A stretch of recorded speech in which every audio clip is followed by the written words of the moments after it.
Hey, welcome to Modern Day Debate. Very excited you are here for this special debate.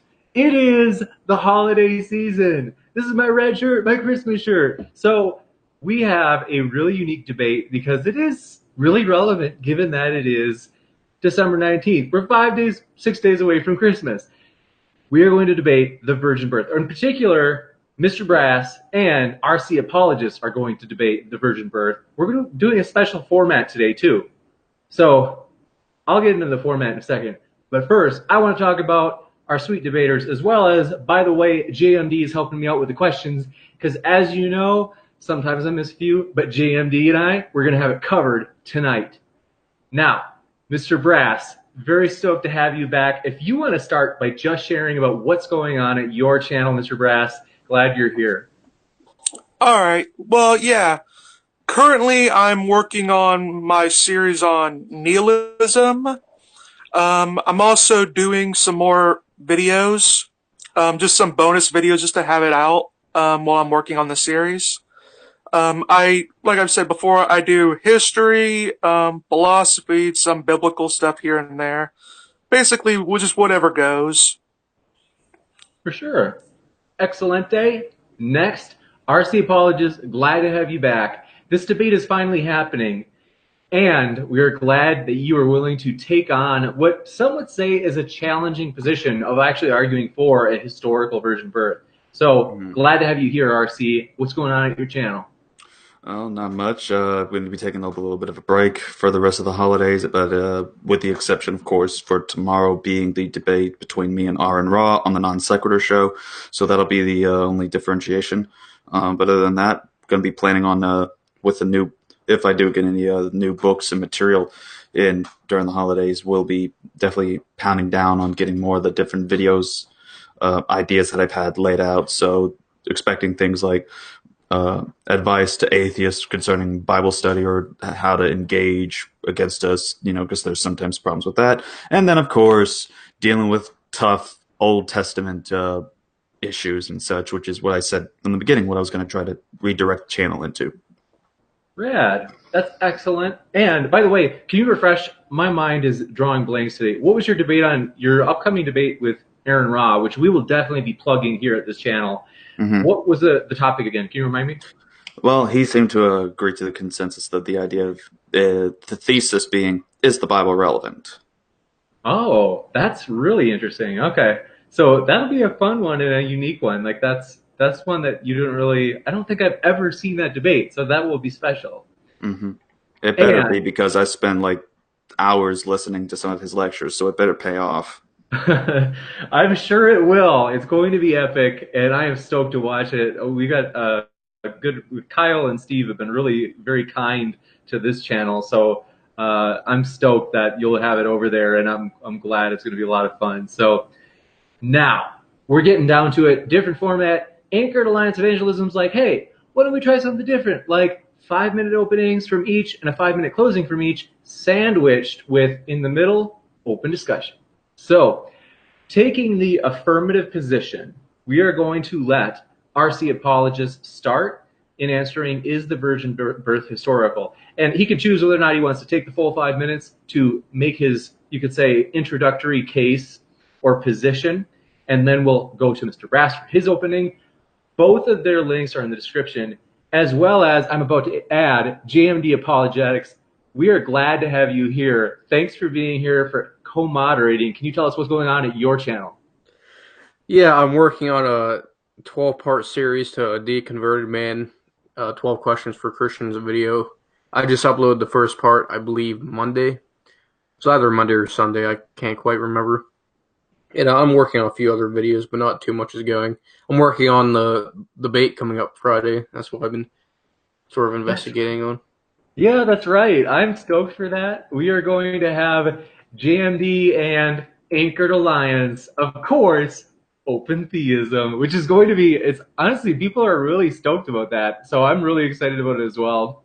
And like I said, even if you don't agree with any of our debaters, check out their channel, because then you can at least get a full charitable interpretation of their position.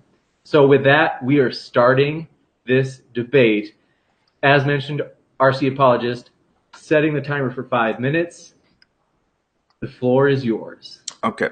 So first of all, I'd like to thank all of y'all for hosting this, as well as Brass for being willing to discuss this particular issue debate with me. The topic of the thesis is making a historical case for the virgin birth. Okay, so we must deal with history and such for that. Now, the main piece of evidence we are to go to for this, of course, and I will argue this, and I don't know where my opponent will take for this, is, of course, founded within the four Gospels that we have from Matthew, Mark, Luke, and John themselves. Now, some people may dismiss this as being a supernatural miracle account, therefore it is false. But of course, partially this will be due to it. If they try to do that, that'll be a genetic fallacy on their part, and will dismiss every ancient historian's work, like Herodotus and various others, of course, who mentioned the supernatural in their works. Yet, we don't dismiss their historical accuracy.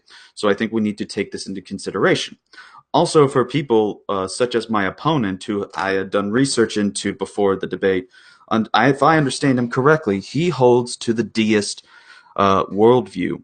And so for deists like himself and others, he affirms the existence of something outside of this realm, such as a creator god. And as a result, that already assumes a supernatural worldview. And this should not serve to be a problem concerning this issue, because if a god exists and is able to create something from nothing, then we are already have one big miracle, that is creation, and lesser miracles are possible.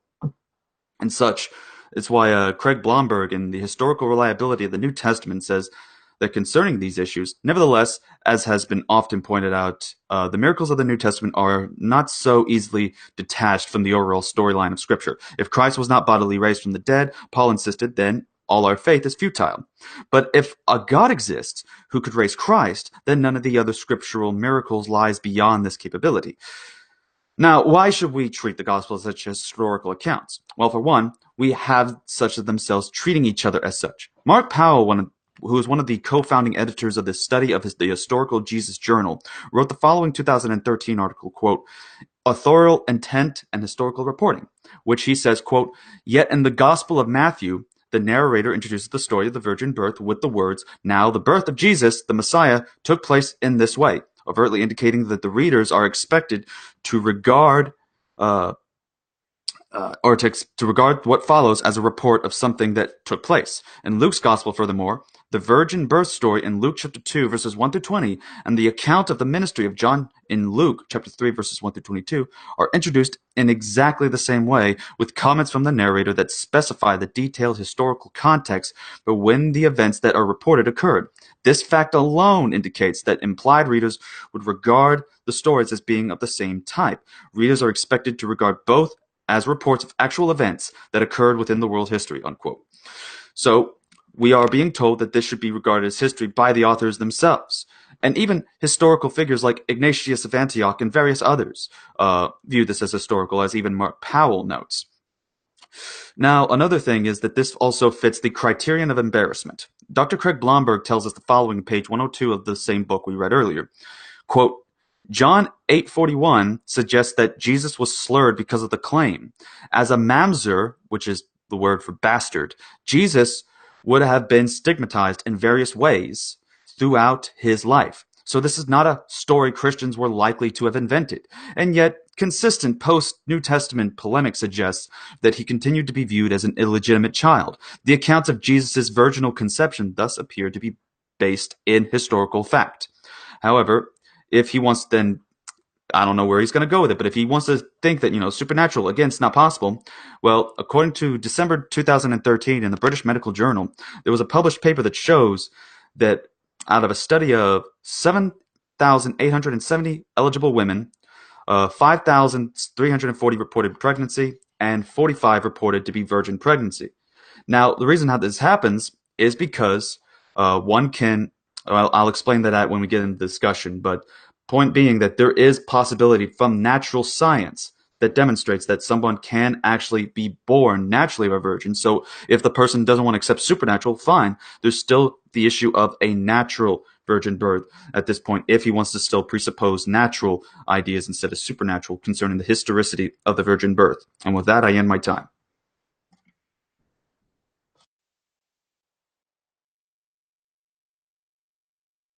Thanks for your patience. Okay, just unmuting myself. So thank you very much for that, RC apologist. A very well prepared introduction. So, Mr. Brass, you got your work cut out for you. This is going to be, in the words of Shannon Q, a true slobber knocker. So we are resetting the timer for 5 minutes. And Mr. Brass, the floor is yours. All right. Hello there, everyone. This is me, Mr. Brass. I'm very glad to be a part of this show, and thanks for having me Forgive on. me, Mr. Brass. Okay, Mr. Brass, restarting the timer right now. 3, 2, 1, go ahead. All right. Tonight's subject is on the historicity of the virgin birth. It's a topic not really discussed often, and I requested to James because of that very reason. Now, there is often confusion when I talk to Christians on this, so let's get this out of the way. I'm not arguing Jesus wasn't born, aka he didn't exist, that miracles are impossible, and I'm not arguing that the resurrection, I'm not arguing against the resurrection, which is really where Christianity hinges on. As biblical scholar Jürgen Moltmann says, the virgin birth is not one of the pillars that sustains the New Testament faith in Christ. Tonight, I'm only arguing that if we put the virgin birth to the historical test, there is a good reason at the very least to doubt it, and at the most to reject it. I am not alone on this, as biblical scholar Frederick Berner notes in his commentary on Matthew. The scholarly consensus is that the doctrine of the virgin birth rests on very slim foundation. I plan on making a video going over my entire case, but here's what I've prepared. In history, we have multiple criterions for how we establish history. For one, dissimilarity, multiple attestations, etc. We also like early attestation of an event as it ensures we get people close to the time of the event. With that said, how does Jesus' virgin birth stack up? Jesus is said to have been born around 4 BC, give or take, and one must ask, what is the earliest tale of the virgin birth? Matthew is our earliest source, and it dates almost 90 years after the event. Paul, Mark, and even our latest source, John, don't mention it. Our early sources, aka Paul and Mark, only describe Jesus as born of a woman and as descended from David, which he'd get from being Joseph's son. Our latest gospel, John, names Joseph as the father in 145. I also believe the author of Luke didn't mention it as well, and it was added on. I take this position due partly to the absence of central themes of chapter 1 and 2 throughout the Gospels of Acts, and other themes like the baptism being mentioned later on and the inconsistency in the voice of the baptism. In terms of the criteria of dissimilarity, aka focus on sayings that couldn't be derived from Judaism or early on, the virgin birth clearly fails. The virgin birth falls perfectly in Jewish themes of having a prominent Jewish figure being given a difficult birth. Samson, Isaac, and Samuel are all examples of this theme, and Jesus fits right in. Now, with all this said, do we have an alternative motive for why someone would want to create the virgin birth? I answer yes, and it was, as RC pointed out, was to legitimize Jesus from the rumors of an illegitimate birth, which Jesus would have been said with. The rumors were significant and widespread enough to be mentioned in the 60s, as New Testament scholar Gard Luderman argues in chapter 6, verses 1 through 6's Son of Mary reference. I conclude with the following. I find the author of Mark and Paul are unaware of the virgin birth because said story wasn't created yet, and they thought Jesus was born regularly to Joseph and Mary. Mark talked about the troubles Jesus faced preaching, such as rumors of his illegitimate birth, and later writers such as Matthew and maybe even Luke were simply stuck with trying to answer said objections from proponents, and the virgin birth simply fell within Jewish themes of that time. Well, that is all. Excellent. I am impressed that you guys really dug into this. You guys didn't just take it as like a, well, you got a few sources here, sources there. You guys actually hit the books. So this is really, I'm impressed. We are going to slide into open discussion format. So this is untimed. This is just for you guys to prod and examine each other's opening statements. So the floor is yours. Okay. So one thing you mentioned was the issue of the dating of the Gospel according to Matthew. You said it was written 90 years after the fact? Well, the thing is, people always simply say the fact that I'm saying from the time of Jesus' birth, which was about 4 BC, and when you go actually to the dating, I'm not saying because people say about the Jesus' resurrection, I'm talking about his birth. So it'd be later on. Jesus lived to be 33. Okay. 33 to 35, I believe. So, Okay. so we'd have to go later on. So that's what I meant. It's 90 years after, Jesus would have been born. Right. So 9 years after he would have been born, so that would have been 80, 90 is where you would say it was written? Just about, I would say. Maybe about that time. I tried to be charitable and tried to go with some earlier dates, but I was trying to find, try to meet some middle ground on them. Okay. So, So yeah, that's how I really go. I also wanted to note is I didn't really find my deism to be really much of an important factor. I mean, whether I was an atheist, a Jew, or really anything, I mean, I could still argue against the virgin birth. right. And the thing is about, I was going to eventually say Muslims, but they believe in the virgin birth as well. Mm-hmm. But, yeah, so that's really what it gets into. I also wanted to make sure that, because a lot of people, when they get into these discussions, they don't actually know the criterion that we use to establish historical probability, which I try to incorporate, and I use New Testament standard, which, I got partially from Bar Ehrman and some other sources like Gard Luderman, and similarly, just other, some Christian ones and some more liberal Christian to secular sources. Tried to have a mix of both liberal and conservatives. Okay. So concerning the whole issue, what would be your data for then getting the date to be somewhere in 80, 90, give or take? I would say trying to think this. Yeah, so I might have messed up a little bit on the dating, but I was going to say that I find that when it comes to the dating, I would see that it really depends. Oh wait, with Matthew, I'm thinking about Mark. Mark is the earliest one in my opinion. Mm-hmm. I think it ultimately comes down to some sayings.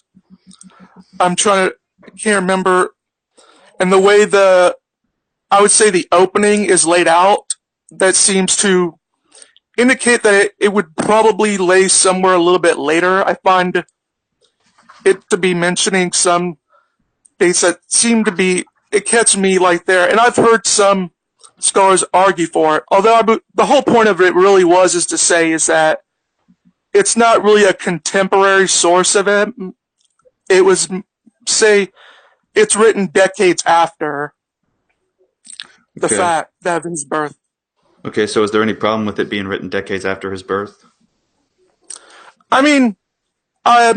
It would not be a problem only if we could, for one, there's the argument from silence I was surprised you actually didn't bring up.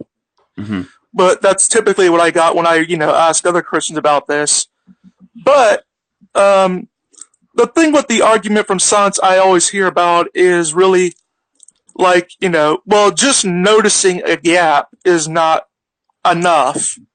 Which is true. It isn't not enough. There's plenty of gaps in any biography, really, in the ancient times, really. Right. The problem isn't the gap.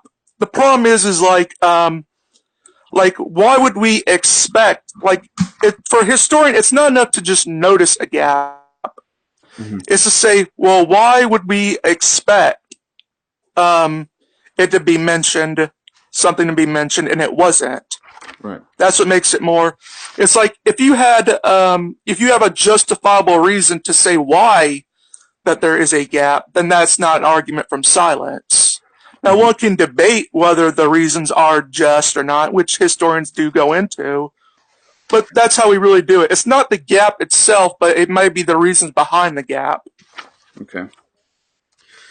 So there wouldn't necessarily be a problem then with the fact that it's decades later, but rather it's just simply pointing that out to be the fact. Yeah, the problem really with me is that when we take the earliest sources, for example, with Paul and Mark, like these are the two earliest sources, like Paul especially, he was more focused on, the resurrection. Right. It does strike me odd that he wouldn't, like, he sort of just passively, just mentions Mary. He doesn't really go into much detail about her. Basically, the only thing we really know about her is that he was born, that she was a Jewish woman. That was pretty much it. And you would think, like, because he's really going into this trying to convince people that Jesus was the real deal. And, like, he mentioned all these miracles and he mentioned that Jesus' works. But I find that, it's pretty, like, he's already mentioned, like, would you say that the resurrection is of much greater significance than the virgin birth? Well, concerning that, I would say that I believe that they both are equal in terms of their significance and importance, because it also ties back into the issue of prophecy in terms of who the Messiah is. And so that's where I would get that particular reason equivalent. Yeah, I mean, I can see where you're coming from on that one.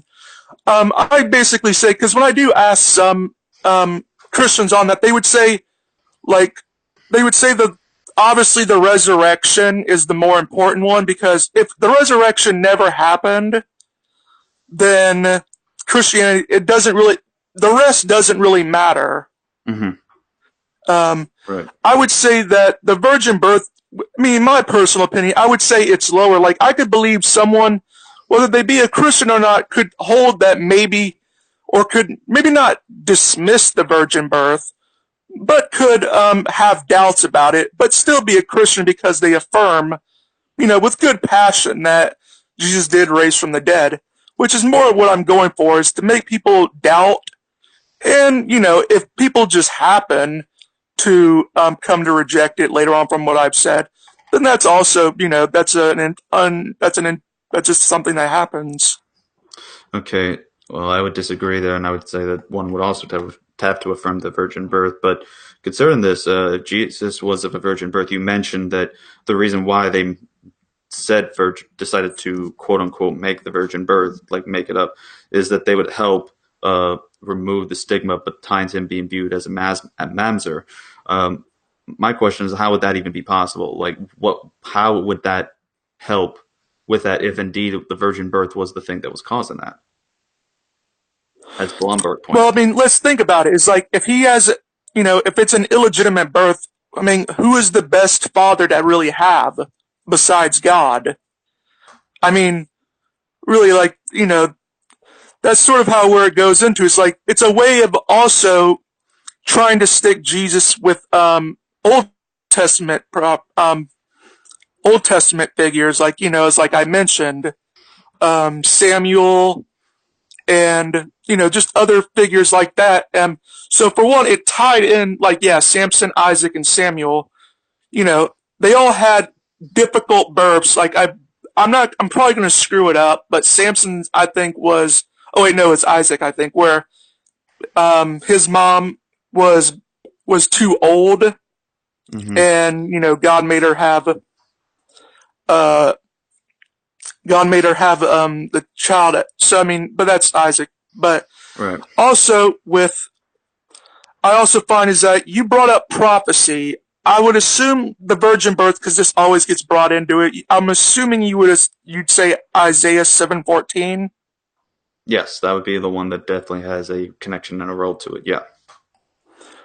Yes, that's where the idea of the virgin birth comes from. Although I have a problem with people interpreting that as a virgin birth, because for the one, the usage of Alma and Bethula, Alma is the term that we use for young maiden, while Bethula is the term we use for virgin.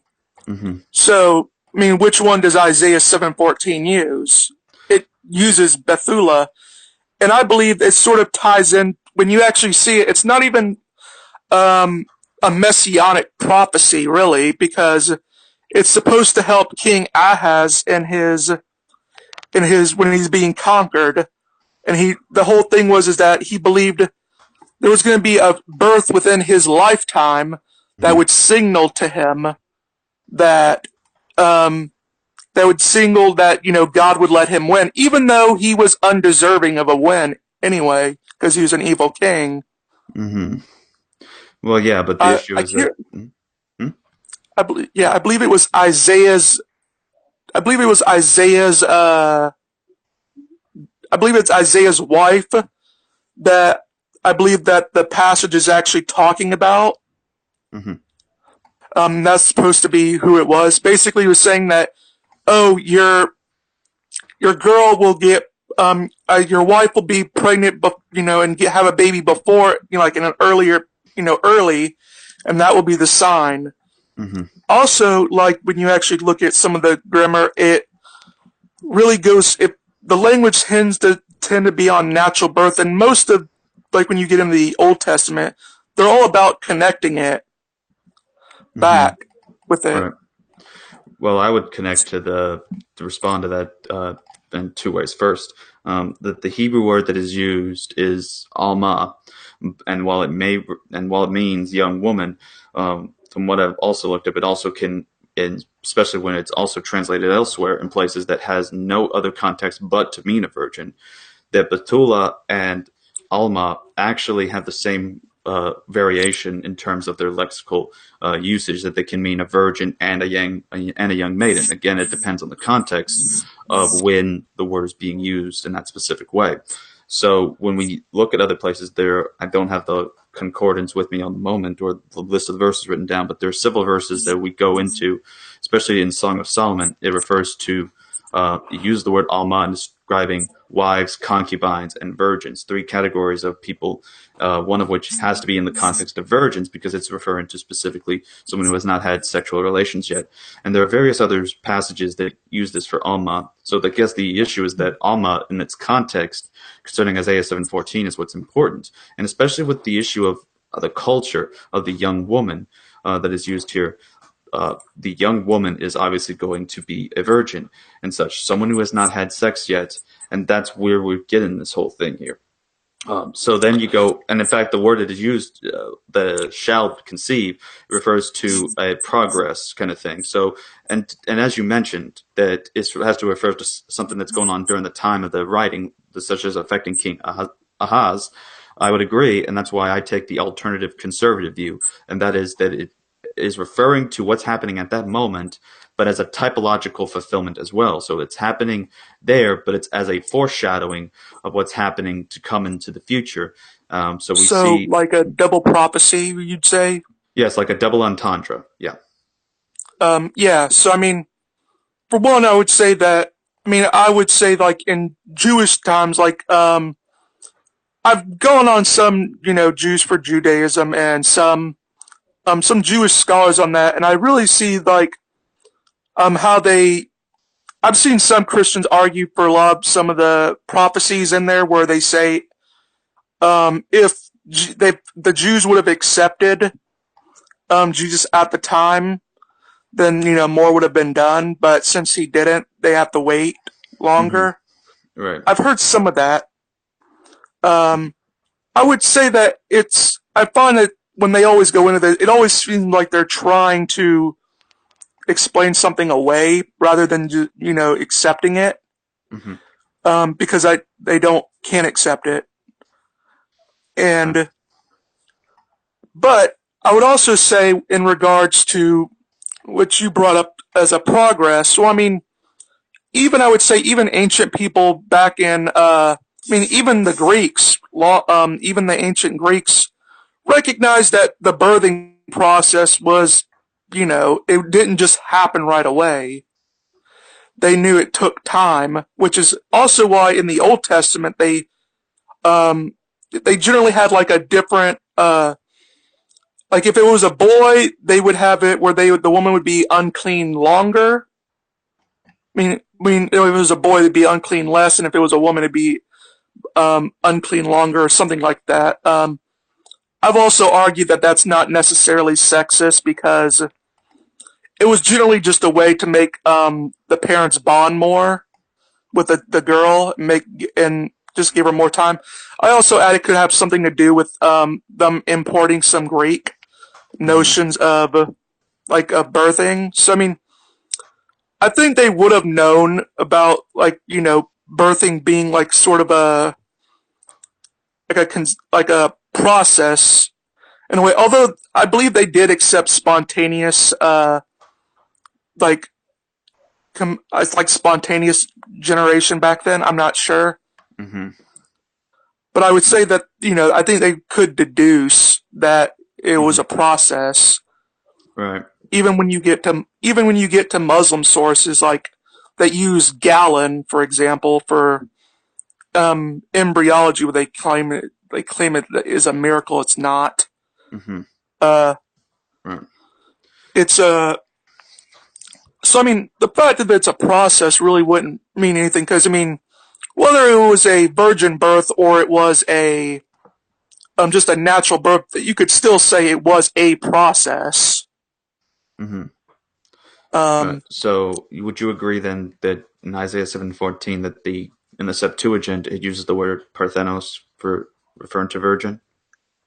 Oh, Parthenios. What's actually funny about this I actually got from the Septuagint, and it's actually, if you look into the translations of it, they actually says that out of all the translations that they really have of the books of the Bible, when they were translating, the rabbis were translating it, which was about more than 100 years before Jesus was born.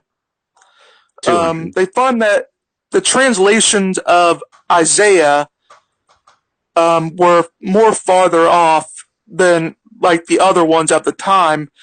And anyways, it's like there was I can't remember if it was with I know there was a rape in the Bible, and they killed the perpetrators after it. It was somewhere in that storyline where they used the word for clearly that the woman was not a virgin, because she had been raped, and they used the same word parthenios, even though obviously it would have been for the young woman. Mm-hmm. So I mean, I think that it wouldn't have. But these were translated by 70 Greek knowledgeable rabbis and Jewish scholars and such. So when you think that with them being familiar with the Hebrew as well as the Greek to then translate into such, when you think that they're... I would say, I would say it would depend on what they have to work with. Okay. Which brings me to what you said earlier. You said that this translation was far off compared to others. According to what source do we get that it indicates that to be the case? I was trying to remember. It was some Jewish name. I think it was like Hondersmith or something like that, where they brought up how it was. It's one of the lesser translations. They said I believe that they said Genesis was the more better translated. I mean, I would have to go back into I'm getting the name wrong on them. Okay.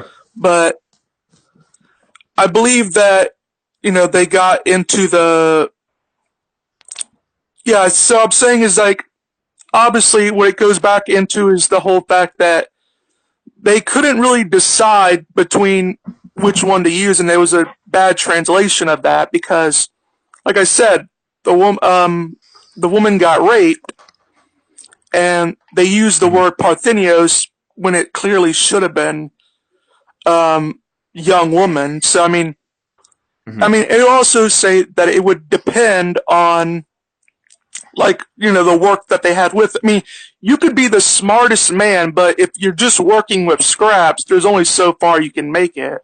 Okay.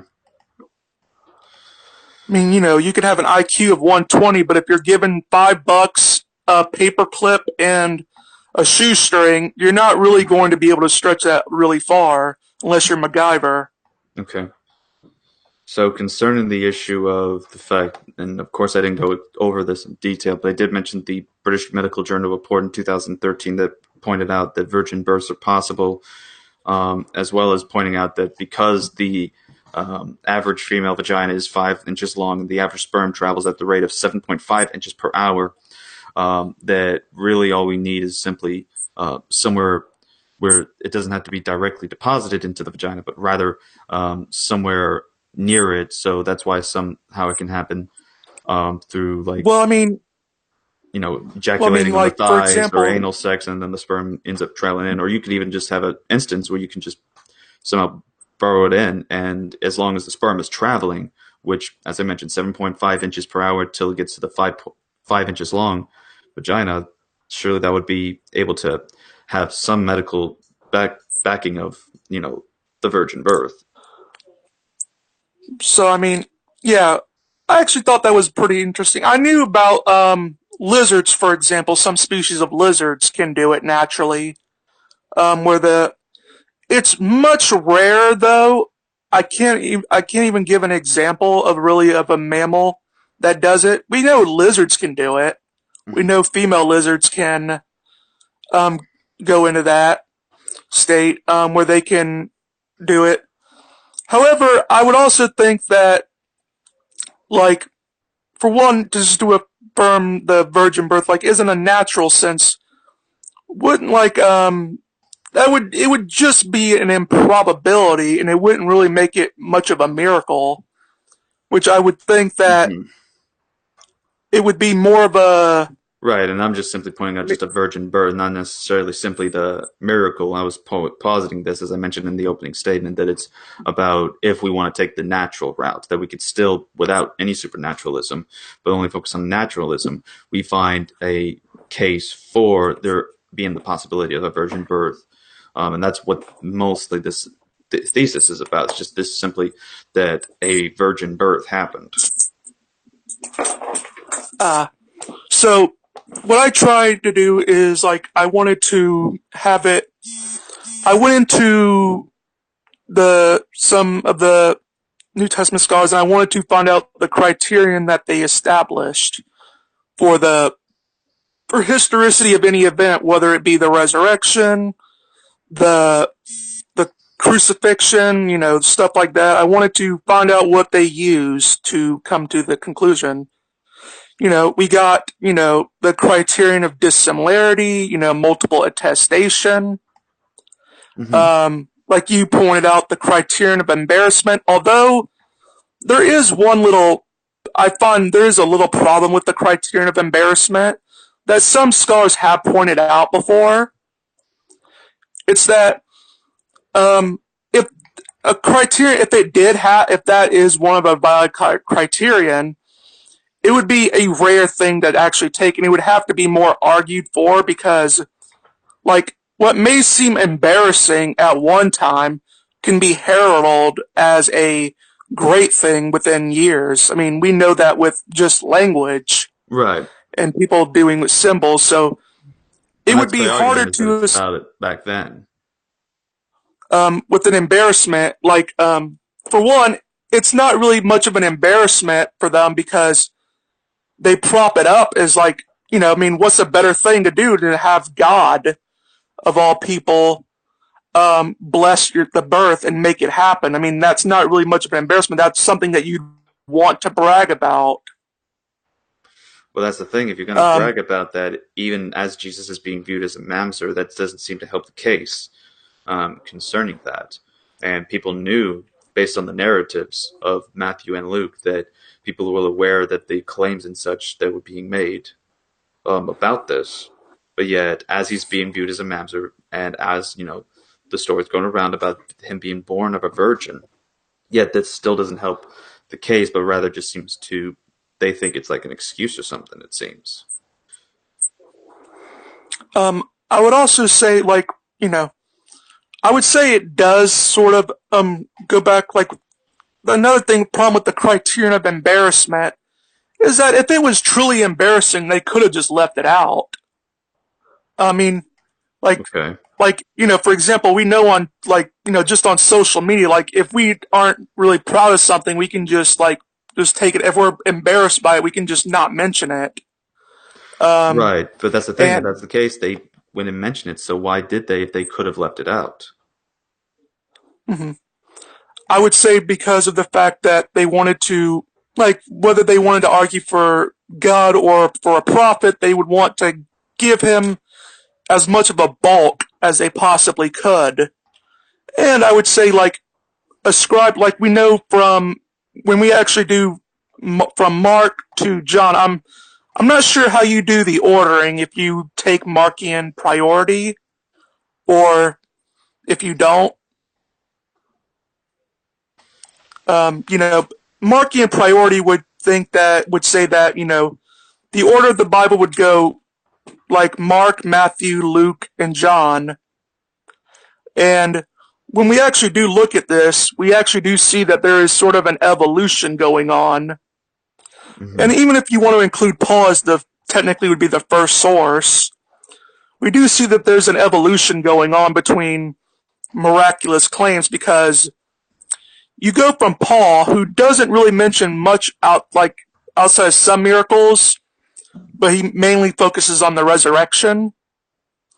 You get that, and then with Mark, I mean, once you don't really see as much of that, and you just notice that people, even atheists, have pointed this out, is like, over time you see that, you get this low level amount of miracles happening in Mark, and then you find when you raise them up, you find that there's just more in each version. So it seems like they're trying to evolve their story in order to prop Jesus up. And I would say that having Jesus, like, be born of God would sort of, for one, it would give him a father, for at least that. So, and it would give him a father, for one, and it would also pretty much, like, because, like, What do you mean for by give him example, a father? well, it would give him, I mean, I do get on some Christians because they don't distinguish between when someone says they're the Son of God or when Jesus says, well, what Christians say, Jesus says, no, I am the Son of God. Right, but that wasn't in terms of issue of being born by him or anything related to the virgin birth. That's the issue of this being referred to the Son of God in two senses. Number one being referred to a general believer sense, since there are Well, people that like, were called Son of God. But it's also a messianic reference and such, like the Son of Man, for example, being one of Jesus' favorite ones. yeah, well, yeah, like that's what I get on Christians about, because they'll attribute, I was just saying I get on some Christians about that because, they'll say, oh, Jesus says Son of God here, here, and here. And I'm like, well, yeah, he does, but I mean, you're taking it to be more than it actually is, because back then, that was just a simple thing that Jews called each other, because I like to give the analogy of, it's like how some Christians say we're all God's children. Right. And, so obviously any man would be the son of God by that logic. Right, but there was also a And, way that Jesus used it in which he claimed to be the Son of God, yet at the same time, they were going to cast stones at him for saying such a statement.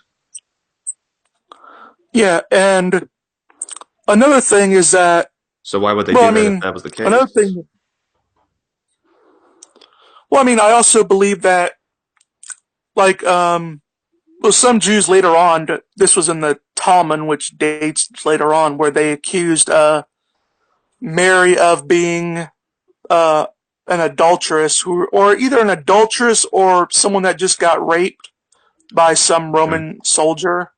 Okay. Which these stories actually date after the virgin birth. So I mean, I don't know. It just goes to show that was a little bit some dispute on there, but I wouldn't say that it's too far up to say that they probably said similar stuff back then. Okay. at least more along the same lines.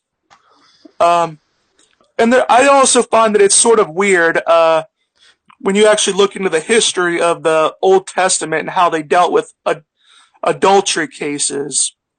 For Okay. example,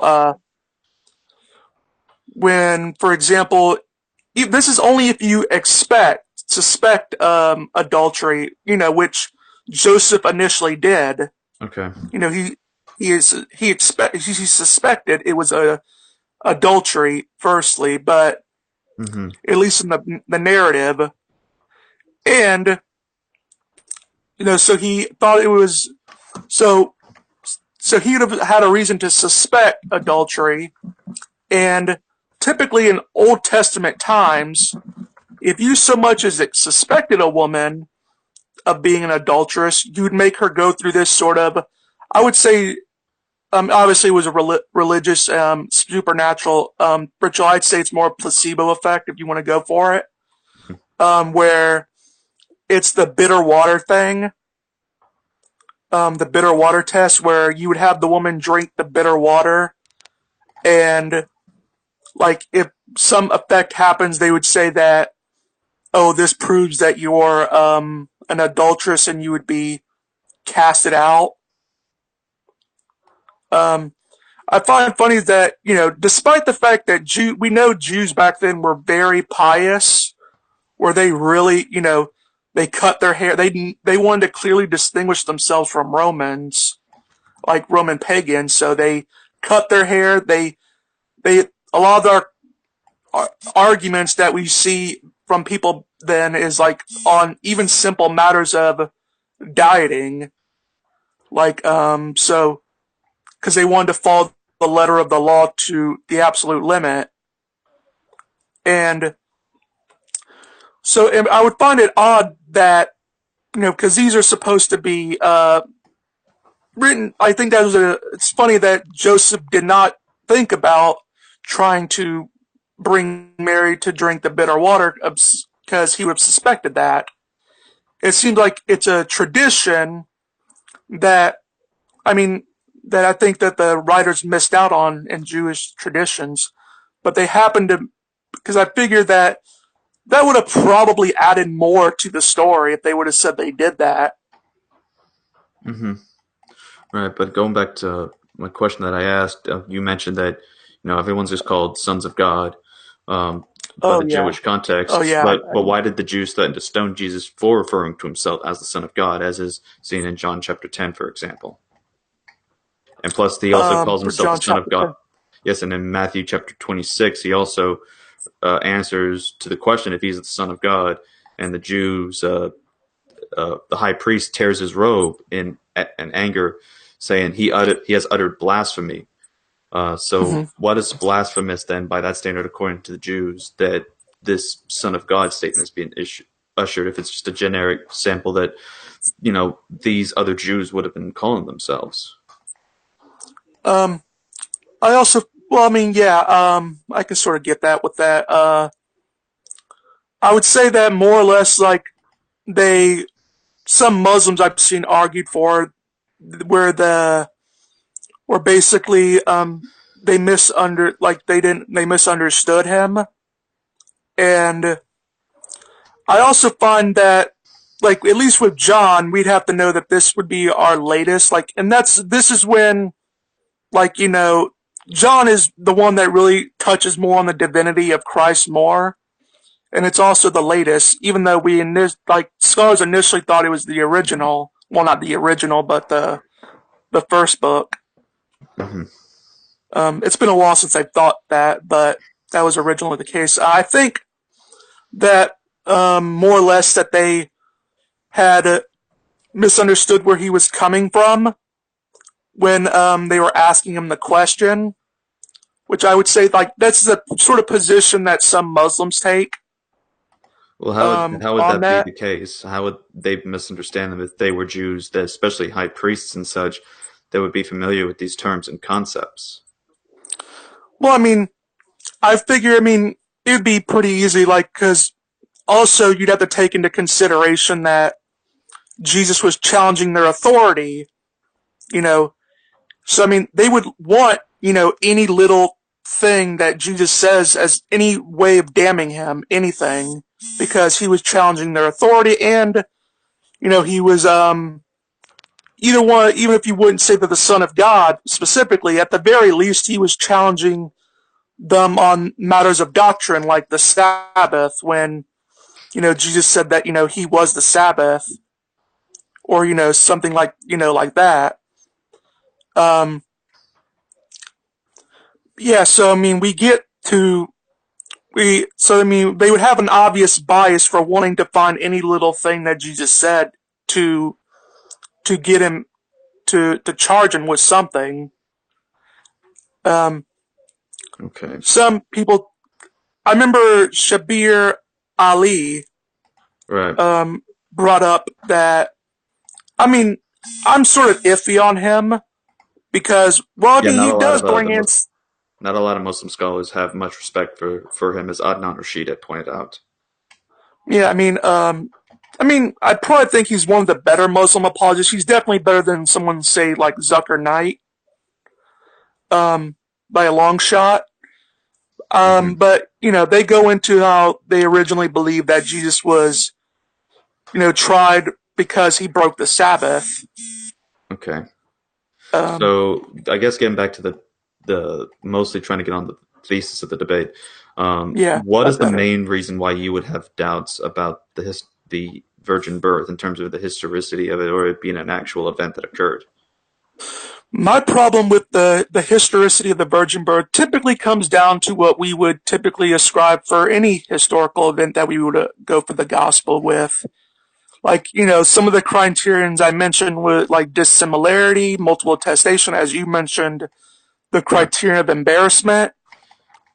Um, you know, we use these criterions to establish, like, what is the historical probability? Like, what's most likely the case, and is it really historical? And, I mean, obviously there's multiple different, there's more of them than just the ones we're discussing. Okay, so why wouldn't it Um, fit the first two, the criterion of dissimilarity, which I think it does, as well as the criteria of what was the second one you said? It was the multiple attestation. which we have four gospels and such that do attest to this.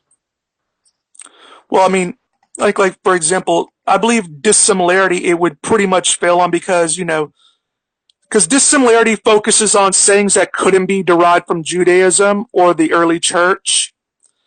I would say it fails on that level because these are obviously concepts that can be found in Judaism.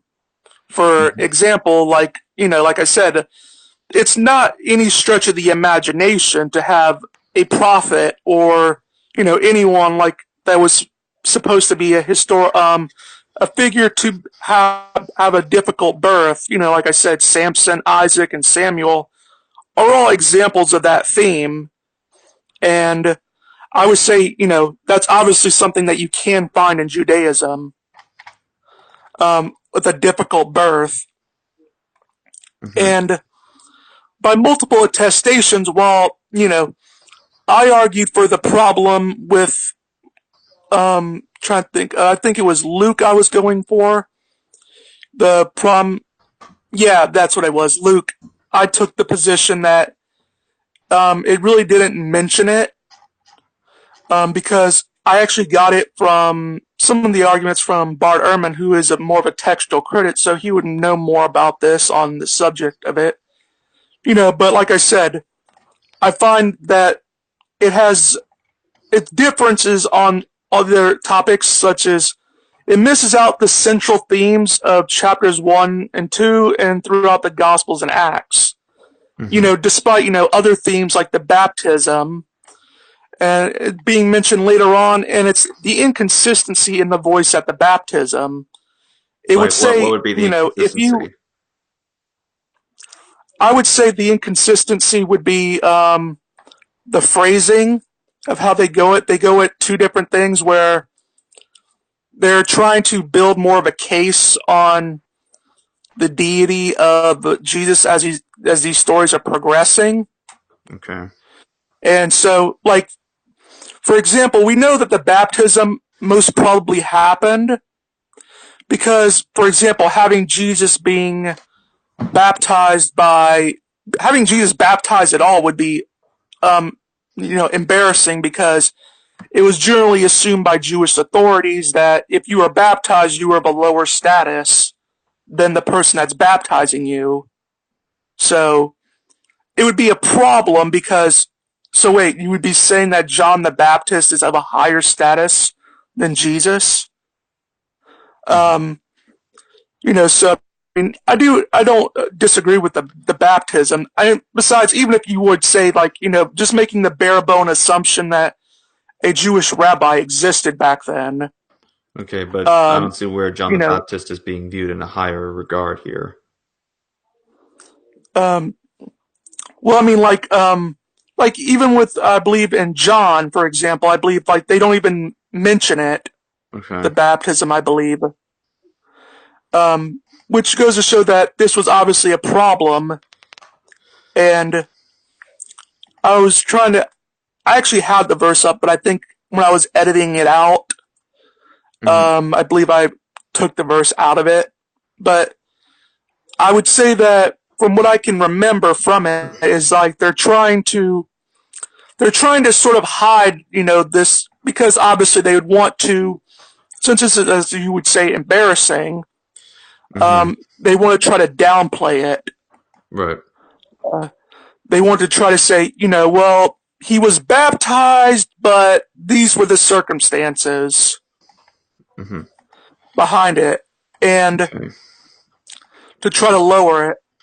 Okay, so when we have the fact that there is harmonies in these Gospels, though, on these accounts, especially concerning Matthew and Luke about the birth narratives, how would that not be considered fitting the criterion of embarrassment as well as the other criterions that you're saying is needed for a historical understanding of this, to prove this from a historical perspective?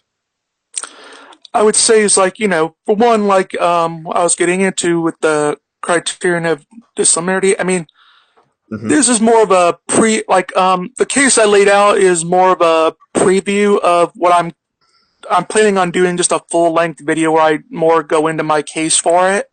Okay. This in the future, so I wanted to get like just a brief synopsis of what some of my positions are. Okay. So I mean, like, and also I believe I mentioned so you mentioned harmonizing the Gospels. Right. Like, I would say that I find that, I mean, I personally don't mind it, like, on some regard, because, well, I mean, obviously I'm not a biblical inerrantist, because, for obvious reasons. Right. I do find that, whenever atheists bring up some contradiction, I'm instantly skeptic. It's either atheists or Muslims that try to do that, and I'm always instantly skeptical. So I mean, I don't have a problem with someone trying to harmonize it. Although I do notice like some scholars, like the very famous Raymond Brown, who even himself, this was something that conservative Glenn Miller of Christian Think Tank had to point out, is like, because they were saying, he had to say these conservative scholars I know don't see this problem, and Raymond Brown, who's like arguably one of he's a very late New Testament scholar, pretty much says is that, yeah, there's very much contradictions and discrepancies in between the two birth narratives. Right. And that's the thing with Raymond Brown, is that he's himself a contradiction, because while he's also a self-professing Roman Catholic, but believes that the Bible and the early church affirms sola fide, and therefore he believes that the issues that Rome claims today, where modern Roman Catholicism claims to be going back to Peter and such, Raymond Brown would disagree with that, and he's very liberal and such. I actually have his commentary set on the Gospel of John in both volumes from the believe it was the Anchor Bible Commentary series that he did. So I'm aware, and I even downloaded his book on this subject, on the virgin birth. So I'm familiar with what his position is. I disagree with it based on the fact and the data I'm getting not only from him, but also from scholars like Craig Blomberg, Reggie Kidd, and various others that can point us out to some of these issues that we're seeing in the narratives. And that just because it's harmonizing and all that, it doesn't seem to be very problematic, and that the virgin birth fits the criterions that you're asking for, with the fact that it has the multiple gospels, and two of which are going over the birth narratives and such. And then you've got the early church fathers, which, as Mark Powell noted in his same article that I had read, that you have like Irenaeus, who definitely says that is a fact that he was, quote, truly born of a virgin, and that there was others that would attest to this with him, at the same time carrying on what was recorded within the Gospels. Irenaeus is like, so I mean, yeah, with about Raymond Brown, I brought him up because he's more of a, like, he's one of the go-to sources if you are going for biblical commentaries. Although, I mean, I do also go for the Tyndale commentary series, which, they have, I would say, mostly conservatives, scholars on it, Right. that do those works. I mean, I try to get both liberal and conservative because I don't want to just seem like I'm hedging my bets, but conservatives tend to be the ones that actually do the full-length commentaries on them. Mm-hmm. It's like liberals will tend to just like, they might do like excerpts, like, they'll say, this is what the book of Mark was about, this is what the book of Matthew was about. So, I mean, I do try to have a balance of both. It's just harder because, when you're doing commentaries, like, you have to know that conservative biblical authorities tend to be the ones that are doing those. But like I said, I believe that, I also brought up Gard Luderman, who is another, he's a non-Christian source. He's a non-Christian, very influential scholar. He wrote I believe he wrote a book, or he may have wrote an article on the virgin birth, where he went over that it would have been I don't want to strawman him or nothing, but from what I was reading from him about, is that he was bringing up is for example, in Mark chapter 6, verses 1 through 6, the Son of Mary reference, where they were calling Jesus the Son of Mary, which in a patriarchal society, that would have been a big insult because, for one, it could have made the assumption that he didn't have a father, and two, it would make him seem of a lower status because, they're, instead of having a male, because usually they would use and this is what's funny is it doesn't carry over in John because John makes it the son of Joseph, which would be an obvious reason if it's embarrassing, because the Son of Mary reference would be obviously an embarrassment to Jesus because, for one, like I said, it would make it seem like he doesn't have a father and he'd be an illegitimate birth. And two, it would degrade him because it would have a woman that he's the son of, which in a patriarchal society, that would be a no-go. Mm-hmm. I don't know if that makes absolute sense. Mm-hmm. I believe I said also that the rumors of an illegitimate birth were significant and widespread enough that we can at least know that they had to have been mentioned somewhere in the 60s. Mm-hmm. So I would say somewhere around, we know that illegitimate birth claims, even after Jesus died, we know the Talmud, that's always something that the Jews pretty much always ragged on him about, which the position I really hold on that is that I believe that Joseph and Mary just had sex. Okay. But they just actually had sex and they just weren't married. at the time that they had sex, which would have been, that would have been a no-go as well. So they just didn't. That's why also we see with Joseph where he doesn't really seem to go all the way out to like to prove or disprove the claim. He pretty much like he doesn't do what the typical Jewish ritual would be to make Mary drink the bitter water in order to prove that she was a virgin, Mm-hmm. and or to prove that she didn't cheat on him. Okay. So I mean, it seems like I believe that what happened is that they just had sex and they weren't married yet, and so that was sort of a shame that carried on, and eventually this since they lived in a small place, word gets around, and so it went from them not originally it went from them having sex outside of marriage to illegitimate birth, which carried on later on. Mm-hmm. So I mean, I disagree with Jews a whole lot. Even some Jews today that say that Mary was raped or something. Okay. Because I think at the very least, even if you don't assume the virgin birth, I think that's disrespectful. And there's not really much evidence to suggest that she did cheat. Okay. We are going So, to. yeah. Sorry to interrupt. We are actually going to, if you guys are ready, we can jump to the closings, and then this way it'll actually give RC apologists would go straight first in this case, and then Brass would finish. Yeah, I'll Doing let it, RC go on this one. RC can respond to what you had said, and then again, since RC had started, we'll have Brass finish it up before we jump into the Q&A. So you don't have to take your whole 5 minutes if you want. It's all yours. Setting the timer, and the floor is yours, RC. All right. So I would like to say that concerning what the statements is, I want people to focus carefully on what was mentioned. So we had the opening statements, and then we had the discussion. And out of what was stated, we have 3 criteria that was stated that needed to be met.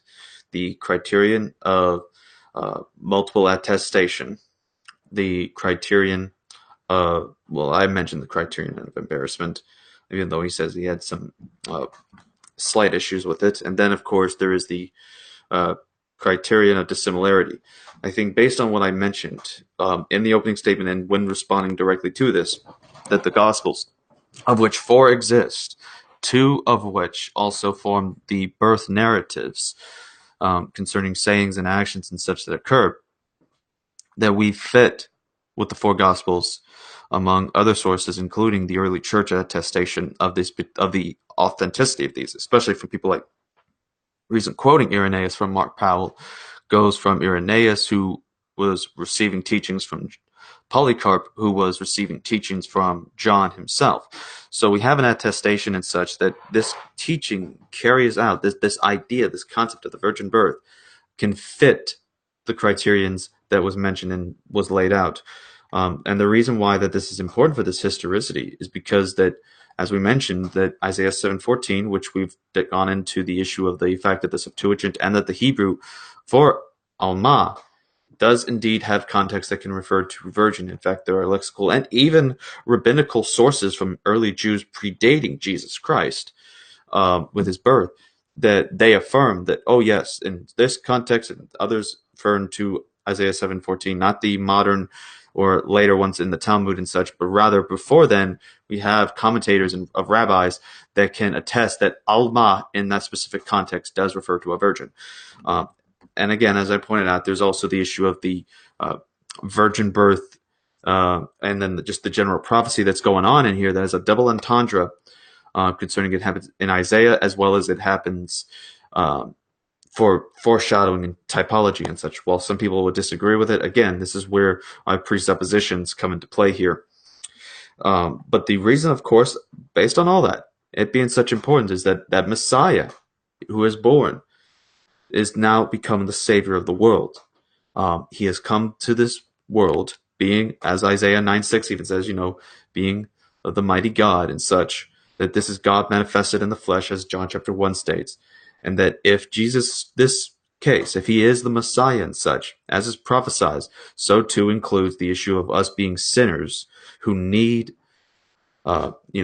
to be forgiven of our sin, who need to have our sin atoned for. And Christ was able to do that with the blood he shed on the cross. And it is that I say this, that without Jesus Christ, without his atonement, without this whole thing of the prophecy and such, this whole, along with the resurrection as mentioned, this would also be a problematic thing in terms of him being the Messiah. And without him being the Messiah, he would not be able to be there fulfilling the rest of the prophecies that would atone for our sins. And that is why this is important, and that is the reason for the season. And with that, I end my time. Excellent. So thank you very much, RC, and very excited as well to have Mr. Brass do his 5-minute closing statement. So, Mr. Brass, the floor is yours. All right. So, yes, we did go into for one, I said also that these are just some of the criterions. I know there's others like, for example, the criterion of coherence and the criterion of rejection and execution. There's multiple different ones, but I didn't want to have to explain every single criterion because that would just eat up time. I just wanted to bring up the basics. The purpose of me bringing up Isaiah 7:14 is because this is where the prophecy allegedly comes from. And I do remember that, so RC argues more for let's say a double fulfillment, or like a double prophecy where it can apply in two different ways. I would say that that really I don't see this happening anywhere really inside the Old Testament. I believe Irenaeus was also one of the first ones that ever mentioned the idea of original sin, which I also argue was sort of unheard of in ancient Judaism, because ancient Judaism is more of a religion of works. My whole purpose of this really was just to give it more of a synopsis of what's going on. I'm hoping that, when I can get out my video later on, I can go more into detail exactly about everything. I'm actually glad that I was able to do this and have this speech. I think that, this is where I got it from. For example, the Septuagint, also translates the Hebrew word for Nara, aka maiden, with Parthenos, and is used for Genesis 34:3, where Dinah that's who it was raped by Shechem. Dinah, as we know, wasn't a virgin. So I think, the Zondervan, that's why I knew I had something like that. The Zondervan Septuagint points out that Isaiah is the worst executed translation. And the earliest versions of the Septuagint come from 2nd century manuscripts that were corrupted by non-Jewish writers. So, and another thing we must know is that the Hebrew words for conceived, aka hara, and given birth was the yodet. They refer to natural births, and in the context with Isaiah, this makes perfect sense, as if it was just saying Isaiah's wife would give birth, and that the child would be a sign from God. I believe that's why I would say it would be Emmanuel, God with us. Although, I would say that RC would take more of the double, he'd take the double prophecy. But I believe I was able to show that with the criterion that we use, with whether it be multiple attestation, I show that I don't really believe that Luke actually mentioned it. So I think that really only Matthew was the only source for the material. I think with dissimilarity, it's nothing outside of Judaism. It could be perfectly found in it. And overall, I just find that when you actually put together the pieces of this criterion, you find out that at the very least you can doubt the virgin birth. That'd be the end. You bet. So, excellent job on behalf of both debaters on getting to actual sources. So, really excited that you guys did that. This was really well done. So, We are now moving in to the Q&A, which is going to be exciting. I really enjoyed these fun questions. They're interesting. And we got some provocateurs in the audience, so it'll be a lot of fun. As well as, now a great time to mention, hopefully we get these debaters back. If you want reminders of when they do come back, hit that subscribe button. And the word on the streets, is just the word on the streets, is that allegedly YouTube is actually already not giving people alerts of when this channel's letting out new videos. Sad, very sad. This isn't even that, I don't think it's that controversial stuff. But anyway, go ahead, hit that subscribe button. We're glad you're here, no matter what your view is. Now we are going to the Q&A, and JMD Apologetics is going to get us rolling with several of the questions he pulled out from the comments. Yeah, so most of the questions are for RC. So let's see here. Guess I'm So that famous, huh? Yeah, seeing some of the people, as James mentioned earlier, provocateurs, you could say. So the first question is, what is the scientific proof for virgin births? Okay, so concerning the scientific proof for the virgin births, there were two studies I went to, or two sources, shall I say. One of them was a study. The first one being, as I mentioned, was a study from 2013 in December from the British Medical Journal. They published a paper that was recording the observations and the testing that they did in terms of testing. Here's from the quote. It's their objective was, quote, estimate the incidence of self-report of pregnancy without sexual intercourse, virgin pregnancy, and factors related to such reporting in a population representative group of U.S. adolescents and young adults. The results conclude with, quote, of 7,870 eligible women, 5,340 reported of pregnancy, of whom 45, which is 0.8% of the pregnant women, reported a virgin pregnancy. So while I indeed cannot simply say that is, it's just simply what they're claiming, because that's what the whole point of the thing is, that these are some, they've asked them, and I'm trying to record their claims and such. So while we can't do this to prove whether or not if they were virgin pregnant or not, the issue is that we still have this going on, and can this be scientifically possible, though? Then we also have the fact that, and I got this information from twin gynecologist Dr. Jamil Abdur Rahman and his brother Dr. Idris, who both gave the fact that it's the average female vagina is 5 inches long, and that the average sperm travels at a rate of 7.5 inches per hour. And they say that, things like anal sex and ejaculation at the thighs, that these, as long as, if the sperm is able to be even seep into the vagina through there, as the results, occur. So, not to get too detailed in all this stuff. I know this sounds nasty, but the fact is that this is, of course, medical science that's pointing out, as long as it makes its way in, and keeping this in mind, there is a chance and a possibility of being pregnant even without having to penetrate and deposit the sperm into the actual vagina itself. It can be done even from the outside through other means and such. And this has been noted, and it's rare. It's not a common phenomenon, but it does happen, and it is scientifically possible given certain circumstances. So that would be the scientific evidence based on the British Medical Journal, as well as from two gynecologists named Dr. Jamil Abdur Rahman and Dr. Idris Abdur Rahman. Okay. Okay, so the second one is from Paulogia. Does RCA have any evidence of any kind that isn't the Bible said so, or it's not impossible? Let me see. Do I have any evidence that of any kind that isn't just the Bible said so, or if it's not impossible? I did cite the early church fathers for when I made my conversation and my comments.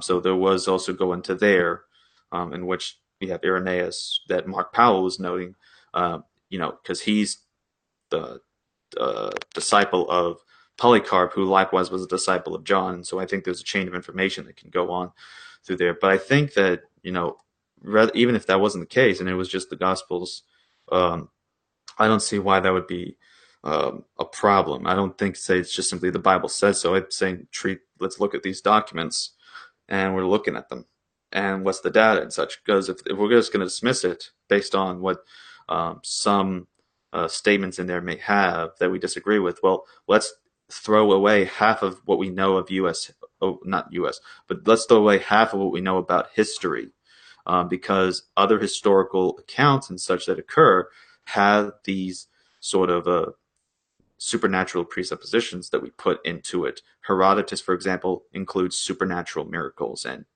deity descriptions and such in his things. And then you have this of various other people that are writing historical things.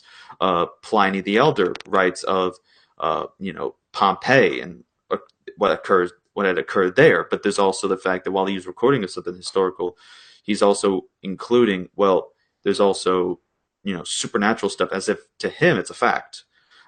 So I don't see any reason why we should just simply dismiss it because of anything like that. So I mean, for that to me, I think that would be kind of a genetic fallacy at that point. Okay. This is a question from Brass, but I think we could probably get both input from both debaters. Is Brass aware of any historian outside the New Testament studies who uses criteria of embarrassment for anything? I mean, like I said, I have doubts on it. Like, I mean, I sort of go 50-50 on it where, I think there's some scholars that do make a good argument for it, and I just find that there's problems for it. And also, this is not something that's, you could also apply the criterion of embarrassment to not just, Jesus, but you can also apply it to, let's say, some have done it for Joseph Smith from Mormonism. So, I mean, it's not strictly a method that you can use, that you have to use for simply Jesus. You could use it for other historical figures, and it holds up. Um, my biggest issue, I would say, probably with it is that, like, even some of the things that we think is embarrassing might not actually be embarrassing to them because it assumes a level of knowledge that I don't think we can have. And some scholars have noted that there is a problem with it where they believe that, that they could have just not mentioned it, and they're more or less celebrating the fact that these things happened than they are dismissing it. But like I said, I don't necessarily say that it's false. I'm just saying, like, I'm not convinced either way I can go either way on it. RC probably can argue better for it than I can. Yeah, we could probably get RC's input too. And so and then the question is, Are there like any outside New Testament studies or the applying this criteria to the Bible? Do historians have accounts of other documents using the same embarrassment? Or as far as I'm aware, no. If I also may note something, is that, for one, even if they didn't, that doesn't really mean nothing. I mean, there's different areas of science that don't use the same exact method. Mm-hmm. So, I mean, there would be, like, we do look for, maybe not embarrassing, but we do look out things that go against the grain. And even if it was, it does not automatically mean that the method in of itself is bad, because different, like, in areas of science, they have different methods of establishing something. Someone that works, like, in a field of biology might have a whole different view of it, like, than, say, cosmology or something.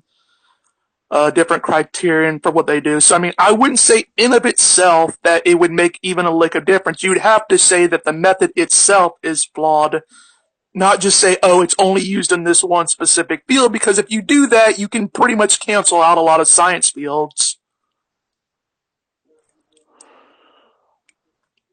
Okay. And then last question I have is for RC. Why does RCA only cite conservative scholars? And that is from HistoryNet. Yeah, figures enough. anyone would know that if they'd seen some of the other things I point out. While I do have a preference for conservative scholars, I don't just quote conservative scholars. In fact, in this debate, two quotes that I give were actually from a liberal scholar, Mark Powell. Mark Powell, who is the professor of New Testament at, I believe it's Trinity Evangelical Seminary, which he's part of the Lutheran Trinity Evangelical Lutheran division, of which is in an ecumenical council with concerning or ecumenical standing with the Roman Catholic Church, as well as he is a director or general editor for a Catholic Bible Quarterly, and when he is co-founding the Studies of the Historical Jesus journal that I mentioned, that I cited from, that too includes some conservative but yet liberal scholars as well as he, forget if it was the commentary or the dictionary. Oh yes, it's the HarperCollins Bible Dictionary, in which he is the editor of. That again is also a liberal Bible dictionary. So I don't just cite only conservative scholars. I cite conservative and liberals. I even made references to saying that I got some of my data from the liberal scholar Raymond Brown. So again, there is, Mark Powell and Raymond Brown, people that I would go to into these things. And just because I'm citing, sometimes mostly conservative scholars does not mean I'm only citing them. I've cited others. And for this particular debate, I decided to lean credence to going to other scholars as well, especially Mark Powell and Raymond Brown, who were liberal. If I also, I don't want to take up your time, but I would say I also think that's a bit of a dumb question, because it's not like whether they lean conservative or liberal. It's what's their arguments, and what's like you could use the absolute worst liberal scholar, and just the fact that you're mentioning a liberal scholar wouldn't really mean nothing. It's not about whether they lean liberal or conservative. It's about, for one, their credentials and their reputation. So I think that was a little bit of a stupid thing from HistoryNet to say that, because I don't think it really matters. Even if you cited only liberal scholars, that still wouldn't matter. I think it has to do with their credentials, not really how they interpret. Mr. Brass has taken the gloves off. So always honest. We know that you're always honest. So we have more questions, in particular for the brass tacks himself. We have Anchored Alliance Evangelism says, hey, what up, brass tacks? If basically ask brass tacks if he thinks Augustine was helpful or hurtful for the church. It would really depend on what you mean by that. I think, Augustine was bringing some of his old ideas from his previous religion into it, which is not a problem in of itself. They've done that with Plato. They were careful to use only elements of Plato where it counted, or where it didn't, or they would say that, oh, Plato had it right, but he had it wrong on this point, but he was wrong on the theology.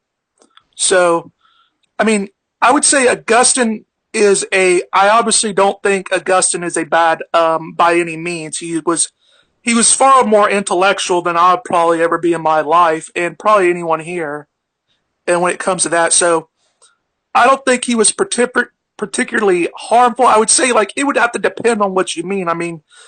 By harmful, I don't think he was awful, like an awful scholar. He wasn't a stupid man. And I think, if you're going to say that, maybe if he was, maybe he borrowed too many elements from his previous religion, I think you could maybe make that argument. But I wouldn't, I would say that, I don't know, I personally just wouldn't say he was bad or anything. You got it. Can I add something in? Definitely. I definitely think Augustine is a good influence for the church, especially with some of his writings. I also disagree with some of his theology, especially on his second commentary of Romans 9, not his first. But City of God and his Confessions are great readings that every Christian, I think, should read.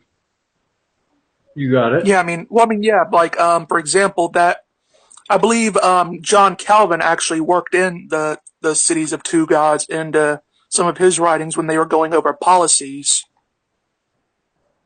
So yeah, like I said, I think he was. It really depends on what your criterion is for bad. If you're going to say maybe he put too many elements in there, maybe you can make that argument.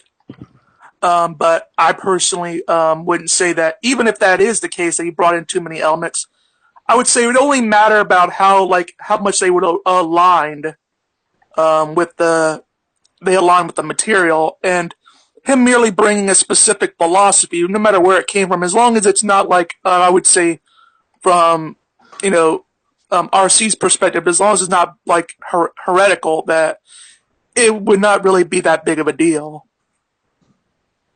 Gotcha. You betcha. Next, thank you for that answer. We have yet another one for the brass tacks. Iron Charioteer comes at you with this one. I think he's more so asking what your opinion is. He says, ask Mr. Brass, is it easier to believe that the natural laws of birth to be violated than for a Jewish maiden to tell a lie? So I think he's quoting Christopher Hitchens there. Your thoughts, brass tacks?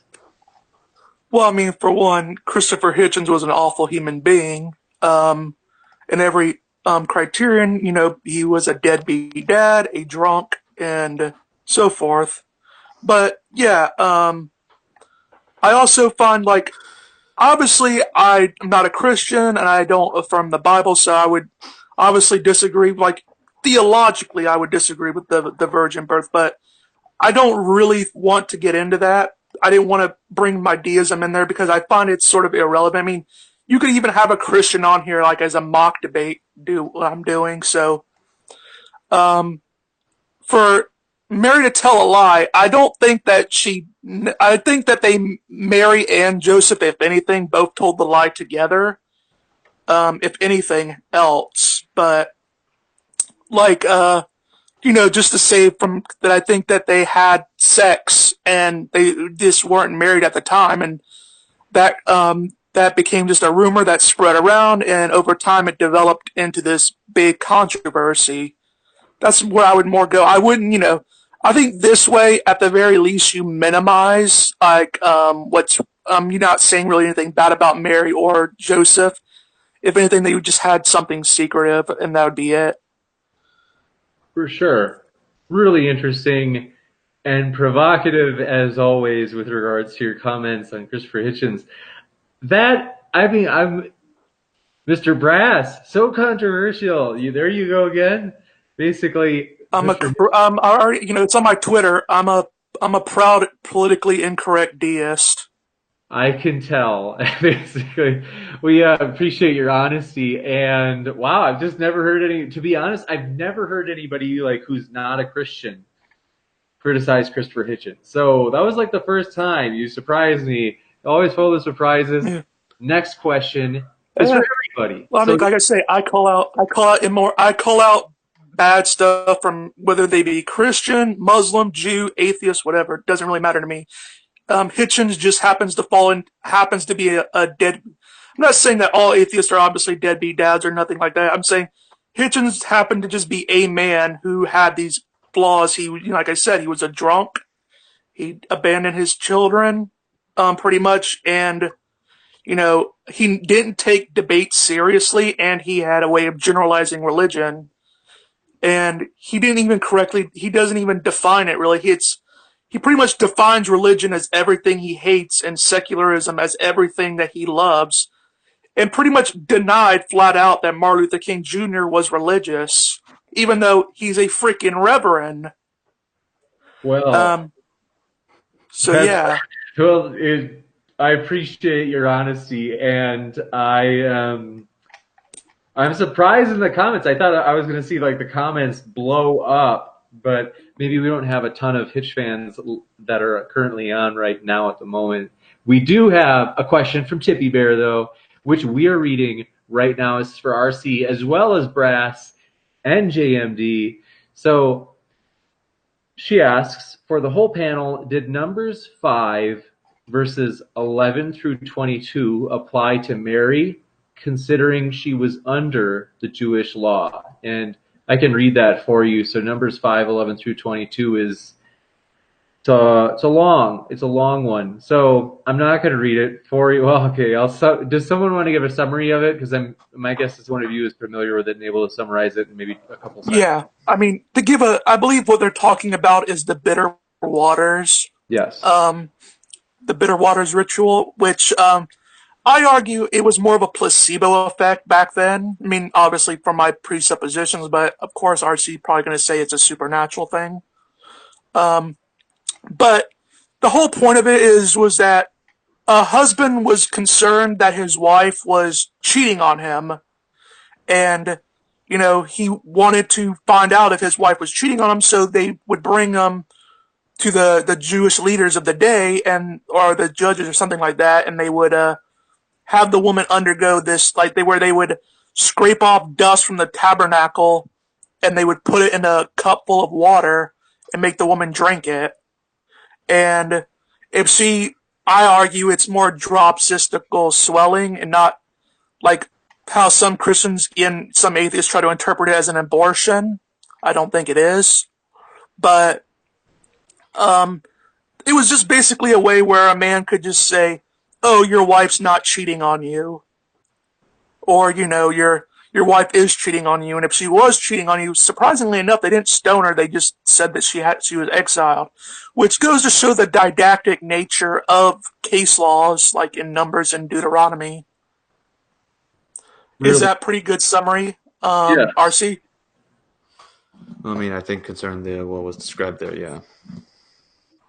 Yeah. Any Tippy Bear, go ahead. Oh, I mean, you go. What were you going to say, James? So she was asking, does this passage did it apply to Mary?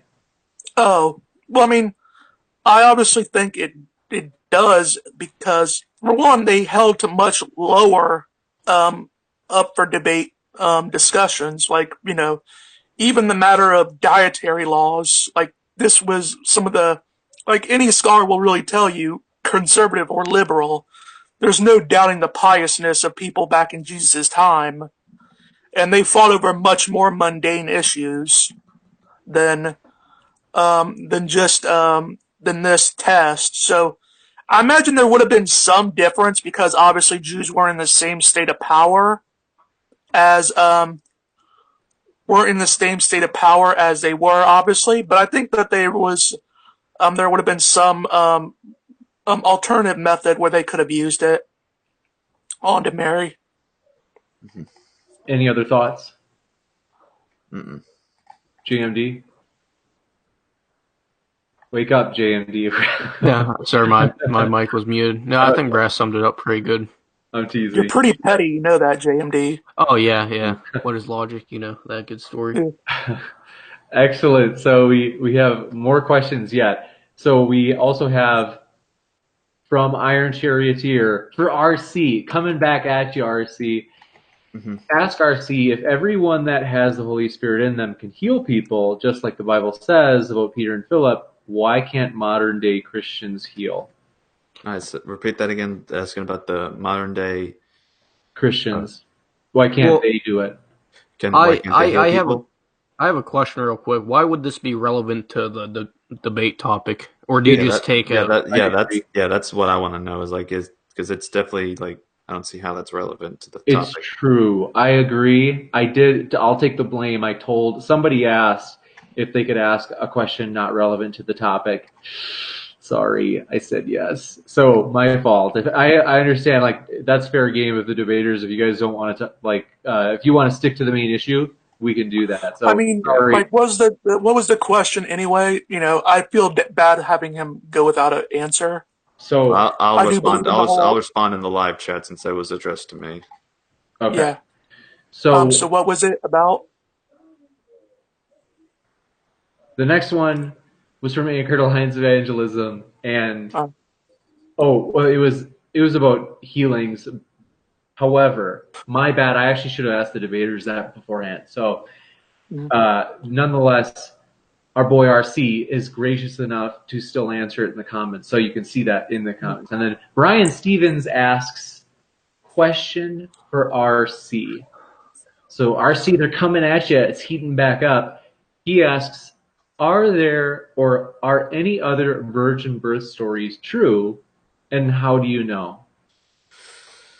Well, I don't know about this particular one. I know there's a lot that they claim to tie in with other religions, which there's been disproven because, well, for most of them, they aren't really born of virgin births and such, and this has been disproven. But if we're going to go to say like later on, it's possible that there could be some people that are, or legends that are, or people that are based on legends or myths that have virgin birth tied into it, and in that instance that could be true, that indeed these things can happen, just like, for example, a issue of a flood in the Mesopotamian region can have truth in the Bible, the Epic of Gilgamesh, and these other things. All these are telling a truth that yes, there was a flood that occurred, as has been noted by John Walton, Tremper Longman III, and others, that we could get the truth of a local Mesopotamian flood from these texts, and that's why all of them are connected to this one particular region, considering where their origin comes from and where the context and the theme is tied down to. So, yeah, I think there could be, though it depends on what the recordings of the virgin birth is, and plus I even mentioned naturally what other virgin births occur today. So I believe, yeah, it's possible that there's a virgin birth, some of them at least. It would depend, of course, on the story and the other history we can get surrounding the legend. You got it. Excellent. And oh yeah, and if I also may add on to something that RC said on that, yeah, the whole, you seriously believe that, like, and this not responding to RC on this, just saying, like, yeah, we don't really have much evidence that Jews would make it up from other pagan sources, because, like I said, these are very conservative, not atheists, they were very conservative Jews, and that they were very pious, and they cut their hair, and they took very good care not to be going outside of Jewish law. So I think to argue that they somehow stole from pagans is just a stretch. And besides, even Raymond Brown, who is a more liberal scholar, pretty much says that a lot of the examples, like say with Horus, Hercules, etc., are not really virgin births, but they're rather the gods having sex and giving birth. Horus is more complicated than that, but yeah, it's not really virgin births. You got it. Now, we are so stoked, as this is the perfect holiday debate, and I thought the debaters did such a good job of preparing. This is honestly, I feel like you guys did a better, like, in a lot of cases, debates that you'd expect to be even more historically sourced, you could say. In other words, people going and getting sources and doing their homework, like the resurrection debate. I was like, you guys are like on par with that. Like, it was high level here tonight, very technical. So really liked that. And encourage you, everybody in the audience, thank you so much for your questions. They're really interesting. And please do subscribe to these guys, the debaters. Their links are in the description below. Moreover, there is an after show. So Anchored Alliance Evangelism is hosting an after show. Everybody that's in this Google Hangout as of now is invited, and we are stoked for that. I'm going to be there. It's going to be a blast. So I encourage you, that link is in the description if you want to check out the after show. That will be a lot of fun. So thank you for your questions. And last, again, the debaters, thank you for your hard work. Glad to be on, James. Likewise. Absolutely. So, JMD, thank you for co-moderating. No problem. I think I'm going to go to the after show for a few minutes. Rad. And as mentioned, JMD's link is in the description as well. So check out his stuff. He works hard, putting good content out weekly. So very excited to have you here, and keep sifting out the reasonable from the unreasonable. Have a good night, and hopefully we'll see you at the after show. Goodbye.